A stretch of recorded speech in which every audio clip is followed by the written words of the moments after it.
Xarici kütləvi informasiya vasitələrində Bakı Beynəlxalq Dəniz Ticarət Limanında minlərlə tırın növbə gözlədiyi barədə məlumatlar yayılıb. İddia olunur ki, İran üzərindən quru yolunun bağlanması səbəbindən yüklər Xəzər dənizi marşrutuna yönəlib, lakin Bərə və liman imkanları bu axını qarşılaya bilmir. Bəs real vəziyyət necədir? Ələt limanında olan həmkarımız Toğrul Quluzadə bizə ən son və dəqiq məlumatları çatdıracaq. Toğrul, salam. Vəziyyət hazırda orada necədir? Bizə məlumat verin.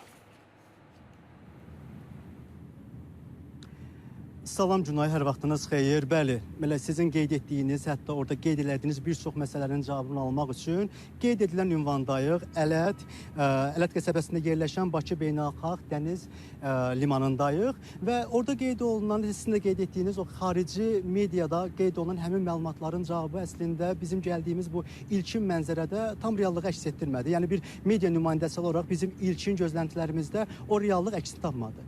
Yəni orada qeyd olunan məsələlərin detallarına vardıqda isə çox maraqlı faktlar səsləndirilirdi. Yəni orada qeyd olunan məsələlərdə bu vurğulanır ki, 14 günə yaxın müddətdir ki, burada tır sürücüləri, iri tonajlı avtomobillər məhz bu ərazidə gözləyirlər. Hətta burada əsas kimi verirlər ki, bizim cənub bölgəsində baş verən, cənub regionda, İranda baş verən son proseslər fonunda, məhz bu fonda baş verən gərginlik fonunda daşınmalar məhz Azərbaycan üzərindən həyata keçirilir, xüsusən də Trans-Xəzər üzərindən və bu suallarımızın demək olar ki, bizim bir çox suallarımız var ki, bu nə qədər reallığı əks etdirir. Orada riyazi hesablamalar var ki, gündəlik bu ərazidən 15 bərə daşınır. Bu da təxminən 300-350 avtomobilin daşınması deməkdir. Bu da təbii ki, yəni bura gün ərzində gələn hər hansı bir avtomobilin, bir daha təkrar olaraq qeyd edim ki, 2 həftə və bəzən daha çox dayanmasına səbəb olur. Biz də bu suallarımızın cavabı almaq üçün elə aidiyyəti qurumundan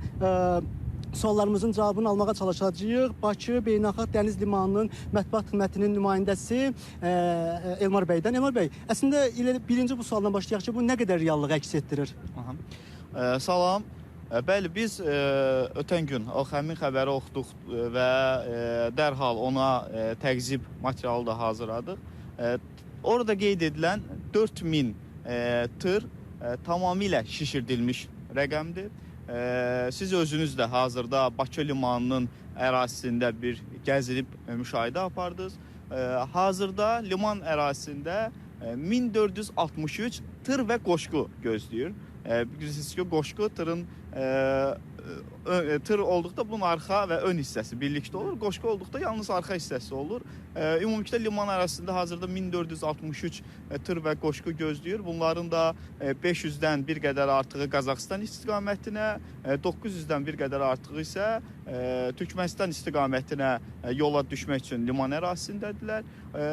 O xəbərdə, məlumatda bildirildiyi kimi liman ərazisində 4000-dən çox tırın gözləməsi ilə bağlı məlumat tamamilə yanlışdır.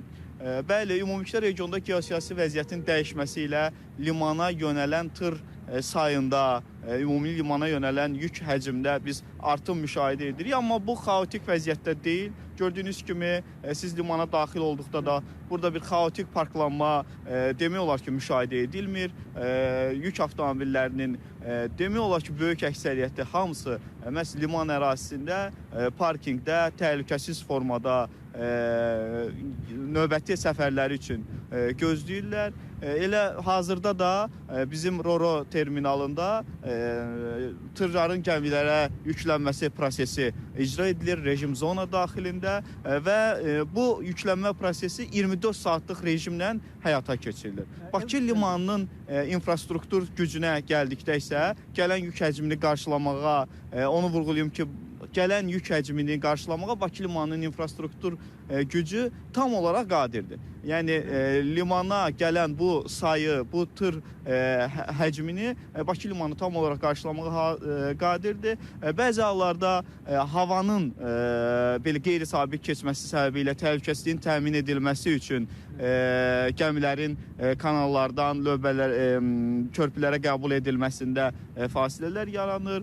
Bəzi hallarda gəmilərin sayının kifayət qədər olmaması kimi hallar müşahidə edilir, amma bunlar da il boyu müşahidə edilən hallardır. Yəni sizin də gördüyünüz kimi hazırda Bakı limanında yük aşırma əməliyyatı stabil, rahat, operativ formada. Elmar bəy, amma bizim dediyimizdən bu aydın olur ki, yəni bizim Cənub qoşulumuzda baş verən proseslər fonunda artım var, amma texniki baxımdan daşınmalarda hər hansı bir məhdudiyyət yoxdur. Ümumiyyətlə Bakı limanı regionda elə bir ərazidə yerləşir ki, regionda, dünyada baş verən geostrateji vəziyyət mütləq olaraq Bakı limanına təsir edir və biz ötən təcrübədən də görürük ki, bu həmişə təsir müsbətə doğru olur. Yəni limana cəlb edilən yük həcmində biz mütəmadi olaraq artım müşahidə edirik. Eyni zamanda bəli, sonuncu hadisələrdə müharibənin fonunda da, cənub qonşuluğumuzda müşahidə edilən bu müharibənin fonunda da limana cəlb edilən yükün həcmində artım var, amma bu yüklər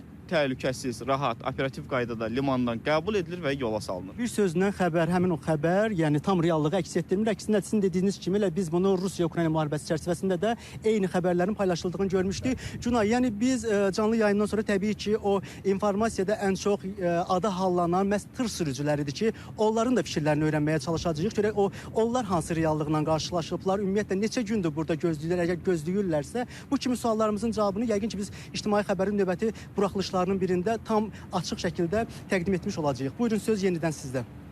Təşəkkür edirik Toğrul ətraflı məlumata görə.